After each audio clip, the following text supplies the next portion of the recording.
Hello there, and welcome to my channel, Novice Modelling and the Midlife Crisis. My name is Andy, and today we're doing What's in the Box kit review number 271 for my Tamiya Aichi M6A1K Nanzan Siran Ka, which is kit number 38 from the 172 scale Warbird collection. And this is could possibly have been one of the most famous aircraft ever produced by the Japanese Air Force, or the training version of it anyway. As you can see, it's depicted in bright orange, and off to the right here we have its slightly bigger brother, you could say, which is what this aircraft was intended to be, which is the Siran, which is a float plane which was intended to be launched off the I-400 aircraft carrying submarines. And this aircraft was solely intended for, well, this one was solely intended for a potential attack on the Panama Canal, scheduled for 1943-44 apparently. So as you can probably say, you know, the Japanese attack on Pearl Harbor made some of the Japanese aircraft famous. If this little thing had attacked and damaged the Panama Canal, it would have been famous. But it's one of those little aircraft that's kind of like floated into aircraft backwaters, if you like, and probably not a lot of people are particularly aware of it. So the Nanzan, like I've said, is the training version of the Siran. I forget how many of the Sirans were made, but I think it was probably not more than 20. And apparently, according to the instructions, only 2 of the Nanzans were produced. And it comes in a rather splendid orange. And it's a rather pretty aircraft, we've got to admit. And I've got my ICM medium orange at the ready, just in case you guys decide to pick this one as part of You Choose My Next Build 11. Where, as you may or may not be aware, we've offered up a bunch of other Tamiya Warbirds from my stash. And we're asking you guys to pick which one you'd like to see this Muppet who makes models badly, although he's getting a bit better, build next. We've already done a kit review for the Havilland Mosquito. We've done the Sturmovik, and tomorrow or Friday we'll be doing the Corsair and the Stuka. Please do drop your vote in the comments section at the end of the video telling me which one you'd like to see built. So we're just going to have a look at the parts basically, but first off we'll have a look at the history of this kit. It's not easy to find. You'd probably pay about 20-25 quid for it, which is pretty much the going rate for any of these kits. Production wise, it was a new tool in 1997 and new parts were added to it in 1997, which gives us the Siran with its little trolley thing for putting it into the water, and that's really the history of it basically. So let's have a look at the parts. There's only really 3 sprues, so there's not really that much going on to it, so it looks like a relatively straightforward and pretty simple build. I bought this one second-hand incidentally. So let's start here with the wings. So as we can see, we've got a whole load of nice detail going on here, including loads of access points and loads of nice rivet marks, which are obviously depicted on both sets of upper surfaces of the wings. Moving over to this side here, we have, I'm not too sure what these pieces are. We'll have a look at the instructions in a minute. We'll try and find out what they are. We have our exhaust manifolds. That looks like a pitot tube, I think, which is going to go on here. And we've got a rear-facing machine gun. Although this being a trainer, I'm not quite sure what that's doing on there. It's possibly more for the Siran, because obviously the 2 kits do share parts. We have 2 options on spinner. One is kind of more pointed than the other. That's part of the propeller assembly. I'm not too sure what they are. We've got a couple of parts of the tail here, which are pre-assembled double sides, so you don't have to stick those together. Again, we've got nice attention to detail on the rudder parts, so the tail parts. both sides. That's the undersurface of the wing, comes in one pretty straightforward piece. Ailerons are already attached. Loads of panel lines for you guys that like them. Loads of rivet marks, there's loads of nice rivet marks on the undersurface there. We've got nice detail on the insides of the bays for the landing gear to go in. Nice simple attachment point. Obviously we've got our propeller, which are painted brown. We have a bomb, which was intended for breaking the locks on the Panama Canal, which is obviously not required in this particular version.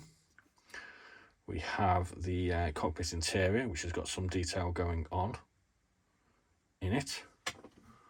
Where's the seat? I haven't seen the seat yet. Oh, there it is there. Okay, found the seat. We've got, that's part of the undersurface. What is it? Oh, we'll find out what that bit is in a minute when we look at the instructions. We've got, what's that bit there? Radio antenna maybe? There's a pilot's stick. They're going to be parts of the bomb rack, which are probably not required. We've got a detailed cockpit console display. There's our seat. And there's another one for the rear. We've got a vent here for the front of the aircraft. Moving on to the second sprue, we've got an undercarriage arms. We've got some spats. We've got wheels which do not require assembly. A couple of other bits and a couple of other bits. Oh my god, it's got a huge cockpit canopy. Nightmare.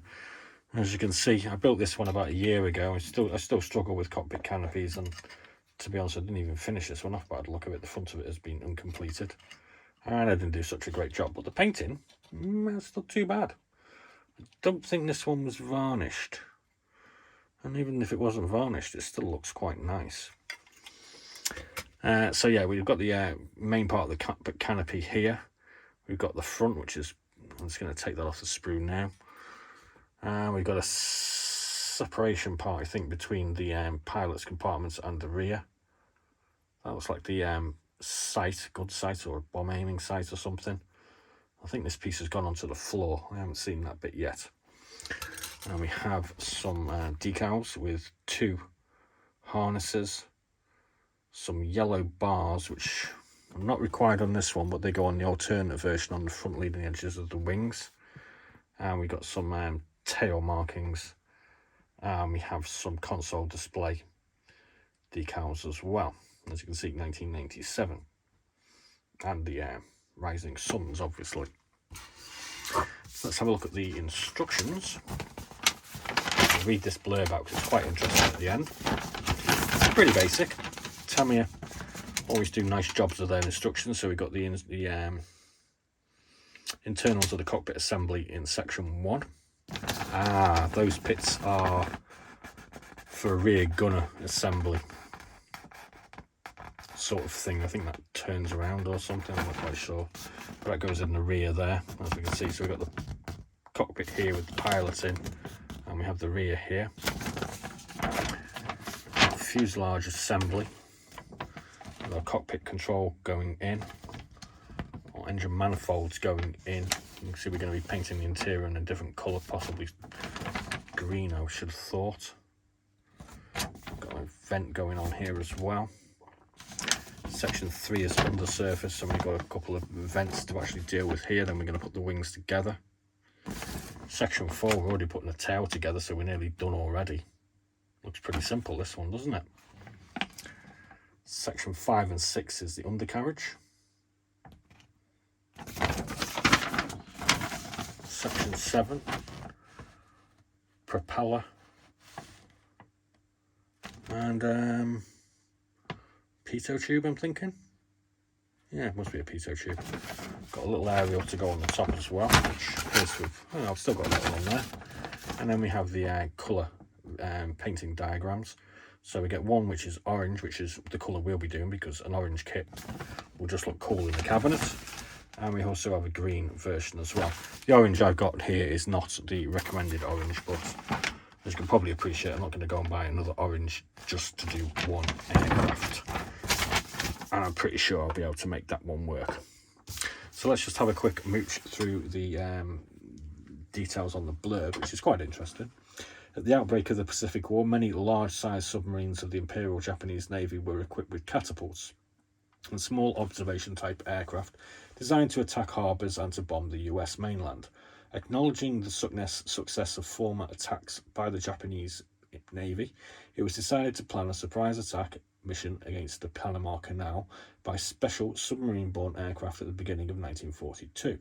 The plane was the Aichi M6A1 Siren, that one, designed exclusively for this one exceptional mission.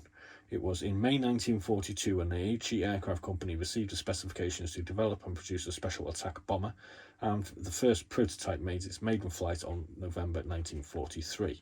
Undergoing several improvements, the Aichi Aircraft Company received an order for limited production from the Navy in May 1944. In the early stage of Siren's development, 2 production airframes emerged with retractable landing gear for land-based operation.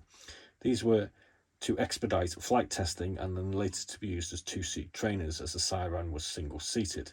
These were given the name Nanzan and carried the designation M6A1K. With the removal of the large floats from the Siren, the Nanzan's tail surfaces could be smaller, and the folding upper section of the fin was omitted. All in all, 2 Nanzan airframes were produced, and after the conflict, 1 Nanzan was transported to the Seattle area, Washington, by US forces for testing.